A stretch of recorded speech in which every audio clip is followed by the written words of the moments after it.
Hola a todos y bienvenidos a este nuevo podcast en De Personas Radio. Periódicamente recogemos aquí tendencias, entrevistas, debates de temas de actualidad sobre el mundo de la empresa y la gestión de personas. Estaremos contigo durante los próximos minutos, así que gracias por escucharnos, por compartirnos y recomendarnos y por ser parte activa con tus comentarios. Recuerda que tu opinión nos hace ser mejores. ¡Empezamos!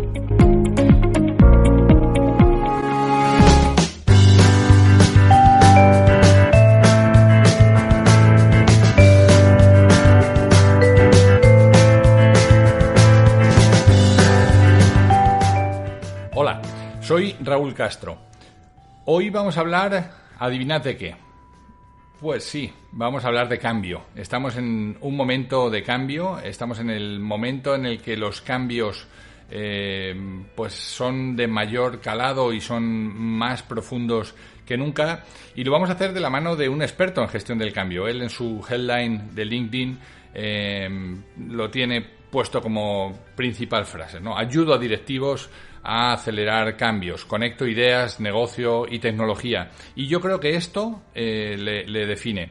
Guillermo Rius es, aparte de Senior Advisor en SGS y tener iniciativas como puede ser el Jump, probablemente que salga a lo largo de la conversación, o ser profesor en The Valley Digital Business School, colaborador en radio. Es una persona tremendamente inquieto por todos los cambios que se producen en cualquiera de las industrias en las que él ha trabajado, y de eso vamos a hablar. Aparte, también tengo la grandísima suerte de que es un excelente amigo y yo diría que de esos que entran en la categoría de hermano, así que muy buenas, no puedo decir ni buenos días ni buenas tardes, muy buenas.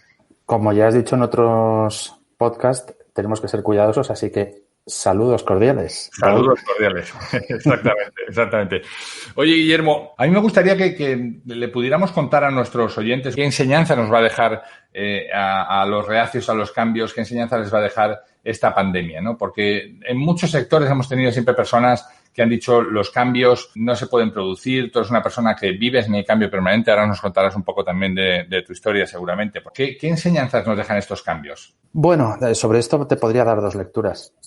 Creo que al principio de todo este proceso había como mucho consenso respecto a todo lo que en la sociedad íbamos a ser capaces de aprender, y empezaron a surgir voces con la otra perspectiva, que es que ni siquiera con lo que ha ocurrido hay gente capaz de dar su brazo a torcer, ¿no?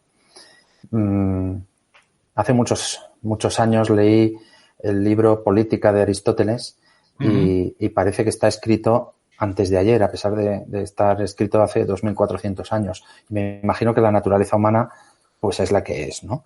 En este sentido no quiero ser pesimista, pero lo que sí ocurre, y esto está estudiado empíricamente, es que ante retos nuevos siempre hay una campana de Gauss de proactividad o de tendencia al cambio. Es decir, hay gente que siempre va a estar dispuesta a probar cosas nuevas, independientemente de que el mundo le presente retos o no, los van a buscar.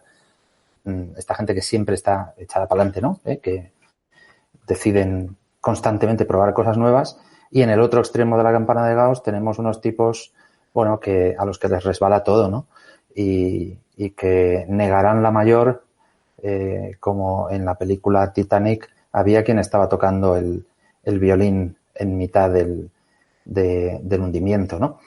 En medio está la clase media, valga la redundancia, que sí que reacciona y que puede escorarse un poco más hacia procesos de cambio o no. Y esta clase media también se divide en dos partes. Los hay ligeramente más proclives. Y sí que creo que hay una parte importante de la sociedad que cuando menos ha tomado conciencia.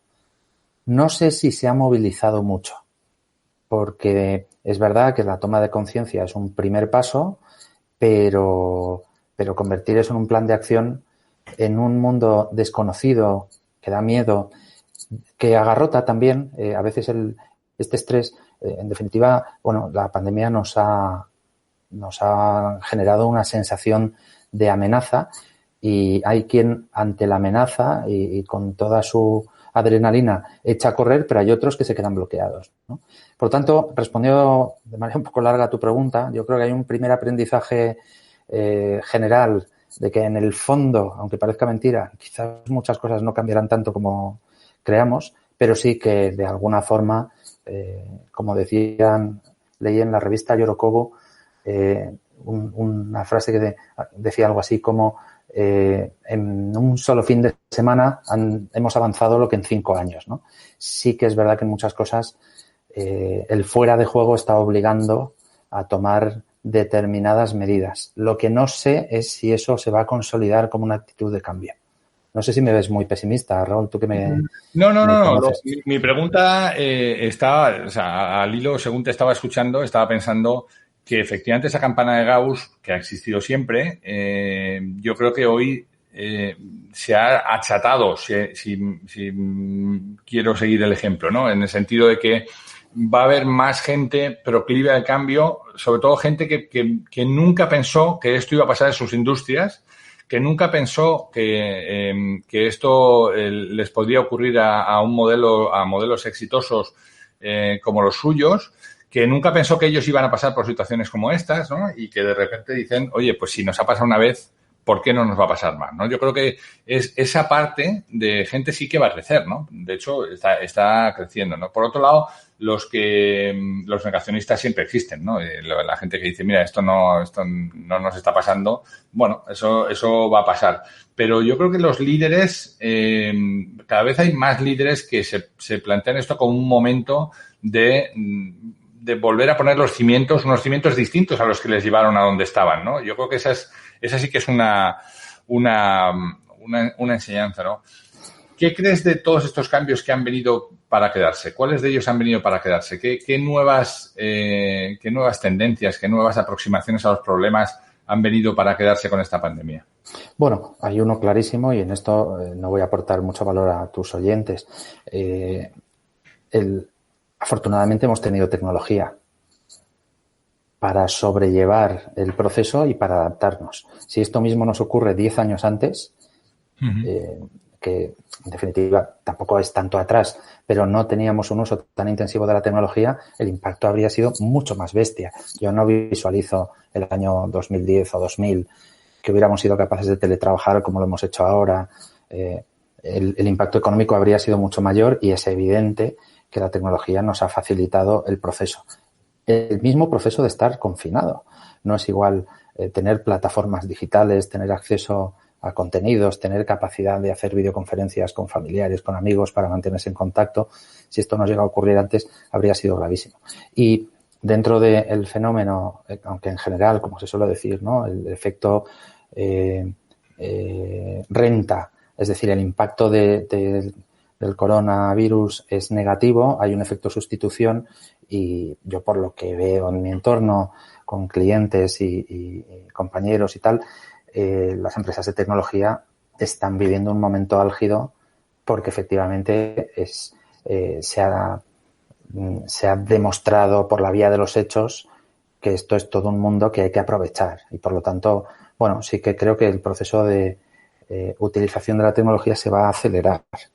En ese sentido, mi sensación es que va a haber un descreme, que habrá quien no entre y ese desaparecerá y habrá quien se salve por esto. Esto va a cortar la leche, ¿no?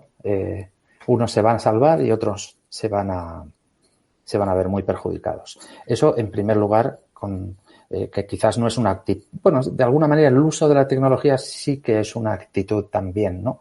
Si ya históricamente veníamos avisando que el uso de Internet era un tema que ya no era de adolescentes, ahora podemos ver con total evidencia, y creo en todos los países, como la gente mayor, también por necesidad, han tenido que dar el paso, ¿no? Y yo creo que es una buena noticia en este sentido, que todas las generaciones sean capaces, dentro de sus posibilidades y de su actitud personal, de utilizar la tecnología en este mundo hiper mega conectado, para bien o para mal, que tenemos ahora. De Persona Radio. Presenta y dirige Raúl Castro. En ViApp impulsamos los negocios mediante desarrollos de aplicaciones móviles y estrategias de marketing online. Visita viapp.com.mx. Oye, Guillermo, tú y yo nos conocimos trabajando con el método del caso, discutiendo casos que se habían redactado o que habían ocurrido en realidad y que se habían redactado unos años antes, algunos bastantes más años antes que otros, pero nos conocimos discutiendo acerca del método del caso. Hoy tú trabajas,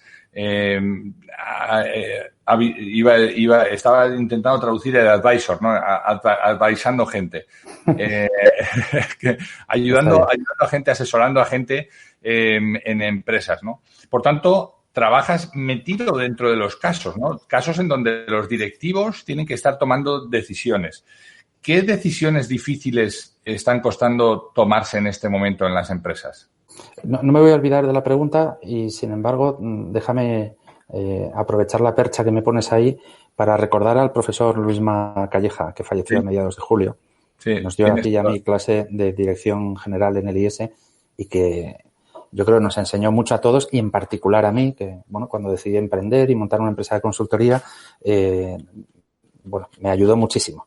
No tengo más que gratísimos recuerdos y un agradecimiento profundo al profesor Calleja y que se nos ha ido antes de lo que se merecía y de lo que necesitábamos los demás, ¿no? Uh-huh. En fin, un recuerdo para él. ¿Qué decisiones tienen que estar tomando ahora? Pues mira, estoy pensando en los clientes concretos, ¿no? Yo veo una decisión fundamental de modelo de negocio, es decir, esta crisis no es una caída de actividad que requiere una corrección en el tiempo y una eficienciación, es una crisis que cuestiona muchísimos modelos de negocio. Y por lo tanto, asisto a debates sobre qué vamos a hacer en los próximos años. Este es un tema que está ahora mismo en los comités de dirección y precisamente hablando de dirección general del profesor Calleja, que debería estar en los consejos de administración. Es un debate profundo sobre lo que va a ser la empresa en los próximos años. En empresas de distribución que se están cuestionando si tener puntos de venta tiene sentido o no.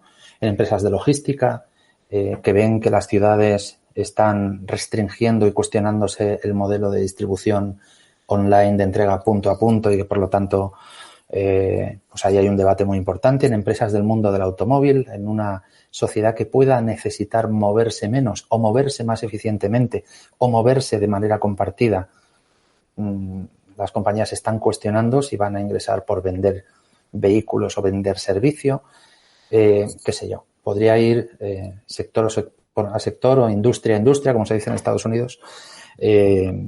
Podríamos ir repasándolo. Y este es un debate de fondo muy importante.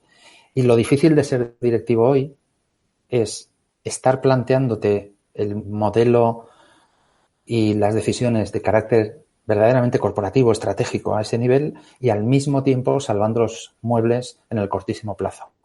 Uh-huh. Resolviendo la tesorería, tomando la decisión operativa sobre qué personas permanecen o no. Probablemente decisiones, por cierto, que tenían que haberse tomado antes si los líderes tuvieran un puntito más de coraje. No digo todos, porque hay quien lo tiene, pero hay muchos líderes que iban bien las cosas y que sabiendo que tal o cual recurso no era necesario o tal o cual sí lo era, pero no estaban tomando decisiones, ¿no? Por lo tanto, yo veo, como ves, dos capas, ¿no? Debates muy conceptuales, difíciles de resolver en una charla de corto plazo, que requieren investigación, reflexión, definición del querer ser, no solo de ver la oportunidad, sino de entender lo que uno pretende ser en el futuro. Y todo eso tiene que estar muy alineado, ¿no?, entre los stakeholders, los accionistas, la dirección, los recursos que tienes y definir ese plan de cambio y al mismo tiempo esa segunda capa muy operativa que yo creo que además va a durar mientras no tengamos una solución sanitaria al problema. Esto yo leía con asombro ayer una noticia que decía que, bueno, parece que va a haber un rebote en el tercer trimestre de la economía y tal, ¿no? Pero esto no se resuelve. Tenemos que aprender a convivir con esto, pero no va a quedar resuelto mientras no haya una solución de fondo.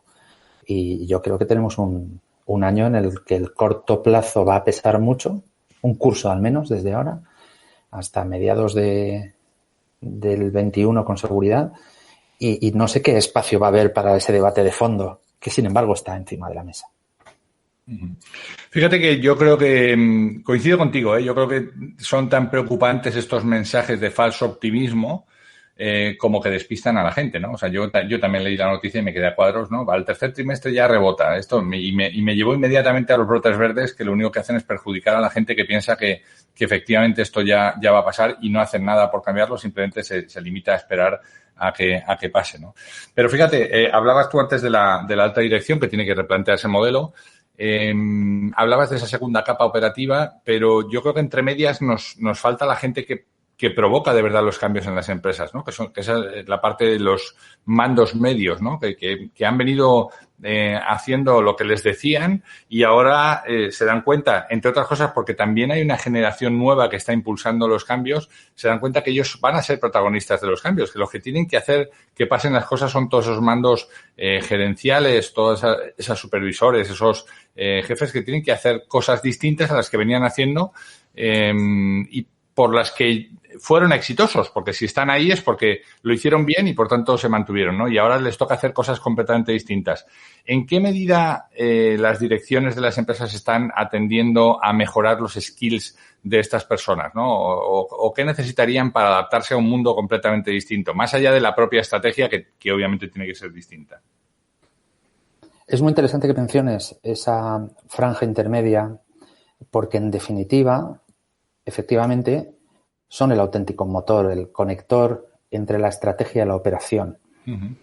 Al final, bueno, depende del tamaño de una compañía, ¿no? Pero una compañía grande que tenga, no sé, varios miles de personas en un país como España, al final la compañía la están gobernando 50 personas. Uh-huh. Hay un comité de dirección relativamente pequeño, típicamente en torno a 10 o algo menos, pero hay esa segunda capa de 40 personas que son las que reciben las grandes instrucciones y las convierten en direccionamiento operativo, ya sea comercial, de procesos, de producción, de lo que sea, ¿no? Generalmente se progresa en una organización por cómo lo hemos hecho en el pasado y quiero responder a tu pregunta, ¿no? De qué se puede hacer para capacitarles. Y en general todos, me incluyo, tendemos a buscar soluciones en ese fondo de armario que traemos para problemas nuevos. Y es normal, es humano. Y creo que la capacitación de las personas es fundamental porque, de alguna manera, esa evolución exitosa de los mandos que les lleva a ir asumiendo responsabilidades está fundamentada en sus éxitos pasados. Sin embargo, nos enfrentamos a situaciones para las cuales no sirve ese pasado, ¿no? Ya lo decían del mundo del cine, ¿no? Que puedes haber tenido mucho éxito con muchas películas, pero te van a juzgar por la última, ¿no? Y si la última no tuvo taquilla, no te va a financiar nadie. Y es que ahora estamos todos sin mucha taquilla, ¿no? Sin mucho éxito comercial. ¿En qué creo? Pues creo fundamentalmente en la formación. Creo que hay que invertir muchísimo a nivel de formación y aquí miro a los ojos de los directivos. No esperéis, por favor, a que la compañía os provea del curso perfecto. Yo creo que la responsabilidad de la formación tiene que ser de cada cual. Y esto puede sonar a una recriminación, pero es que leo bastante esto de si la empresa quiere que haga otra cosa, que me lo paguen, que me den, que... Bueno, está bien que la compañía tenga iniciativas, pero la responsabilidad de formarse es de cada cual. Y creo que hay ahí un reto. Y en segundo lugar, creo que hay un tema cultural, entendido como todo ese conjunto de reglas no escritas, todo ese conjunto de políticas entendidas como un sumatorio de decisiones coherentes a lo largo del tiempo, que aunque las tengamos en el subconsciente, nos limitan, nos condicionan. Igual que las creencias limitantes de las personas, hay una especie de cultura limitante en las organizaciones. Y ahora mismo es de lo más grave. Creo que hay mucha gente mirando hacia arriba esperando que alguien diga cuál es la solución. Y no puedo estar más de acuerdo contigo, Raúl. Necesitamos gente que se la juegue, pero la cultura en ocasiones le corta la cabeza a aquel que asume riesgos. Uh-huh. Y por eso creo que además de tener una capacitación en términos de conocimientos y de habilidades y de estas cosas que se pueden adquirir a razonables buenos precios hoy en día, creo que la cultura ahora mismo es un freno fundamental para que esa segunda capa sume fuerzas, que es lo que tiene que ocurrir. No sé si sabes, esto me lo contó un ingeniero, y como decía aquel, si non è vero, è ben trovato, un ingeniero me dijo que la diferencia entre un tren de alta velocidad y un tren convencional es que el tren de alta velocidad no tiene ruedas remolque, todas son ruedas motoras. Hay una locomotora, pero todas las ruedas empujan. Las ruedas de los vagones son motoras también, y eso es lo que te permite ir a 350 kilómetros. Uh-huh. Cuando los mandos de una compañía, los mandos intermedios, dejan de ser remolque y empujan, se desatan oportunidades. Pero necesitamos que la cultura lo permita. Escucha todos los programas de Persona Radio en las principales plataformas de podcast. En VIAP conectamos los negocios con los clientes en el lugar y momento adecuado a través del diseño de apps móviles para los negocios. Visita viap.com.mx. Fíjate, has apuntado a la reinvención permanente, a la formación permanente, también como un elemento de responsabilidad más del directivo, del mando medio, ¿no? No podemos esperar que la empresa nos lo pague, ¿no? Siempre me llama la atención y siempre recurro a ello, a una frase de Peter Drucker que decía: un número muy grande de ejecutivos, probablemente la gran mayoría, no permanecerá con sus empresarios actuales o en su línea de trabajo actual hasta la tradicional edad del retiro, pero seguirán trabajando más o menos a tiempo completo hasta más allá de los 75 años. Mientras continúen trabajando, volverán de una manera u otra a las aulas. Y no me refiero a leer un libro o asistir a un seminario, sino a las aulas universitarias. Es decir, ya esta es una frase de hace como 20, 25 años, en donde ya nos anunciaba, primero, que no nos vamos a retirar a los 60, 62, ni prejubilados a los 55, sino que tendremos que trabajar mucho tiempo y que la reinvención ha de ser permanente. Vamos a tener que seguir estudiando mientras estemos trabajando nuevas maneras de hacer y de adaptarnos, ¿no? Quiero tocar, aunque sea de pasada, el tema de la innovación. Tú eres un provocador, como yo decía en la entrada.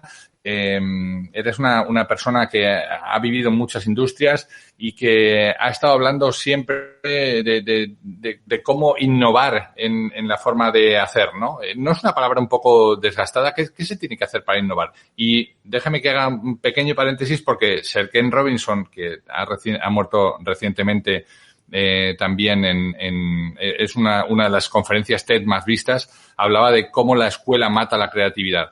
Si la escuela nos mata la creatividad, ¿cómo podemos pedirle a los directivos que sean creativos? Más en un momento como este, en donde no son capaces de ver más allá de la niebla. Bueno, muchas cosas, ¿no? Vamos a ver. Un prejuicio, un tópico. Para ser creativo, para ser innovador hay que ser creativo. Y hay que tener pintas extrañas y teñirte el pelo, llevar pendientes y hablar raro, ¿no? Quiero desmontar esto. La innovación es una habilidad. Uh-huh.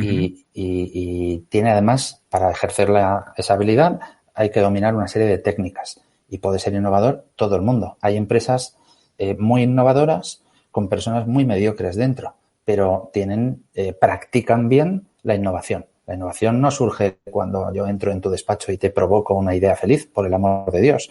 Hay metodologías y esto se estudia, se practica, se fomenta, se le da un espacio, se dedican personas a esto y eso lleva a la innovación.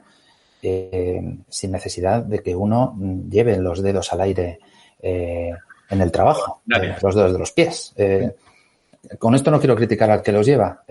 Hoy en día se ha vuelto a demostrar que podemos ser todos muy profesionales y trabajar en remoto estando en pijama, ¿no? Con lo cual no es una crítica a quien tiene pintas, a quien tiene aspecto raro, como que realmente se puede innovar sin necesidad de ser un tío, no sé qué decir, brillantísimo. No, hay unos procesos y sobre esto uno se puede formar. Por lo tanto, buena noticia, ¿no?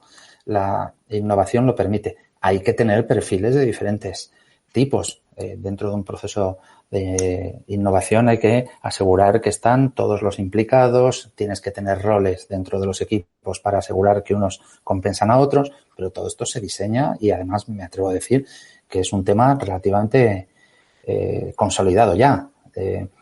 No hay que hacer una gran... diría que es de las cosas menos arriesgadas ahora mismo innovar. Lo que sí hay que hacer es darle recursos, tiempo, dinero, personas y fijar bien el reto al que queremos que la innovación dé respuesta. En ese sentido, no me parece Bueno, tiene toda la dificultad que puede tener cualquier otro proceso. También me parece muy difícil conseguir llevar comida a la casa de la gente y que esté caliente en tiempo real y tal, ¿no? Pues bueno, cada negocio tiene su complejidad. Lo que sí ocurre probablemente es ese fenómeno que vuelvo a hablar de nuestra época del IS, ¿no? Es un fenómeno que nos lo contaban entonces, que es lo que llaman el pensamiento de grupo. Y es verdad que a las personas nos cuesta de manera inconsciente. No digo que lo que voy a contar no es algo que las personas hagan conscientemente para defenderse, pero en general nos gusta dar opiniones sobre los asuntos para que los demás nos reconozcan y nos acojan y nos den un abrazo. Esa es la razón por las cuales a veces entre diferentes personas se llega a decisiones equivocadas, pero claro, llevar la voz cantante yendo a contracorriente es muy difícil. Y para eso tienes que estar, bueno, seguro en el sentido de que el hecho de discrepar no te suponga un coste. Bueno, fíjate que me has quitado, probablemente perdón por haberte interrumpido, pero es que me has quitado esta parte de la boca, ¿no? Yo tenía aquí la cosa del siguiente, la que te quería hablar, era las voces disonantes, de las voces diferentes, ¿no? Cómo pasar de la tolerancia, simplemente lo tolero, tengo que tener un raro, un diferente aquí, a la aceptación, al abrazo, ¿no? O sea, porque hoy lo que vas a necesitar son gente que te ponga miradas distintas, que te abran unos ojos que hoy a lo mejor están casi medio cerrados, esperando a ver la que me cae, ¿no? ¿Cómo haces para aceptar estas voces diferentes de las que me estabas hablando? Bueno, yo recuerdo uno de los podcasts anteriores en donde hablabas con una mujer acerca de la importancia de la diversidad, no solo de género, sino de edades, ¿no? Uh-huh. Y en este sentido, creo que es inteligente y egoístamente inteligente asegurar que en un equipo hay personas con diferentes puntos de vista. Y esto se diseña, se provoca, ¿no? También se han de pactar unas reglas, unas dinámicas que encaucen los pensamientos, las digresiones, etcétera, pero no deja de ser un juego que si creamos el ambiente de confianza y luego además por la vía de los hechos demostramos a la organización que quien arriesga, quien provoca, quien cuestiona recibe reconocimiento y no crítica, recibe promoción y no bloqueo, recibe salario y no congelación, ¿no? Por la vía de los hechos, entonces el resto de la organización irá viendo que, bueno, que jugársela tiene premio, ¿no? En ese sentido. Pero se puede diseñar. Yo creo que ya empezamos a tener muchos años, ¿no? Como decía aquel, cuando casi todo de lo que hablamos de nuestro pasado tiene más de 20 años, empezamos a tener añitos. Y yo creo que vivimos en una época en donde, bueno, jamás ha habido tanto apoyo a la diversidad, a la integración, ¿no? Las compañías, incluso las pequeñas, se están haciendo multinacionales y tienen que adaptarse a culturas distintas. Nunca como antes hemos estado tan interconectados y tan expuestos a otras ideas. Aprovechemos esto. Uh-huh. Ahora, ¿qué es incómodo? Bueno, si pactamos una alianza de relación, es una incomodidad riquísima, ¿no? Déjame contarte una anécdota que no suelo contar, pero que me retrotrae a mi primer trabajo cuando estaba montando un operador de telecomunicaciones en Madrid. La primera competencia que tuvo Telefónica en Airtel, había un ingeniero de mi edad, inglés, divertidísimo, que trabajaba conmigo en la oficina de Bilbao, y un día se nos ocurrió empezar a discutir en broma. Pero discutíamos a voz en grito y nos decíamos unas barbaridades enormes. Pero como era broma, era divertidísimo. Y la gente pensaba, los compañeros de trabajo pensaban que nos íbamos a matar. Y luego de repente estallábamos en carcajadas, ¿no? Yo creo que discutir es divertidísimo, pero si pactamos las normas y sabemos interpretar que eso no es un ataque, ¿qué hay más divertido, ¿no? Que ponerse a parir mutuamente y cuestionarse, ¿no? Oye, Guillermo, déjanos algún mensaje. No quiero robarte más tiempo, sé que estás ocupado y tienes otras responsabilidades ahora. Me gustaría que nos dejaras un mensaje de lo que nos falta todavía por pasar, ¿no? De un poco de ánimo a las empresas de cómo reenfocar este futuro cercano o con la mirada puesta igual con la luz corta, pero siempre pensando en esa luz larga de hacia dónde tenemos que dirigirnos, ¿no? ¿Qué serían las 2 o 3 cosas que no pueden dejar de hacer en este momento? Aparte de tener calma y tener los nervios de acero. La primera, comunicar bien. Hay que comunicarse bien y con frecuencia con los clientes, con los empleados, con los partners, los proveedores, los distribuidores. Es muy importante. Es la primera recomendación. No nos escondamos. Sé que no tenemos respuesta a la mayor parte de las preguntas, pero es una buena época para comunicar. Es muy importante que todos los que estamos comprometidos, y creo que está la lección principal que nos llevamos de todo lo que está pasando, tiene que ver con que esto nos ha ocurrido en todos los países, a todas las empresas, a todas las clases sociales. Estamos todos interconectados. Por lo tanto, lo que pueden hacerlo y deben hacer los líderes de las organizaciones es comunicar, hablar con su gente. Y no digo unilateralmente. Encontrar momentos para escuchar cómo os sentís, qué necesitáis. Incluso la dirección puede expresar sus propias dudas. No pasa nada. Es imprescindible que nos comuniquemos. No es una situación convencional y más que nunca es importante. Pero es que incluso en situaciones convencionales los líderes lo que tienen que hacer es comunicarse. La segunda cosa que creo que tienen que hacer o que debemos hacer todos, tenemos que estar tranquilos. De verdad lo digo. Esto no es una guerra.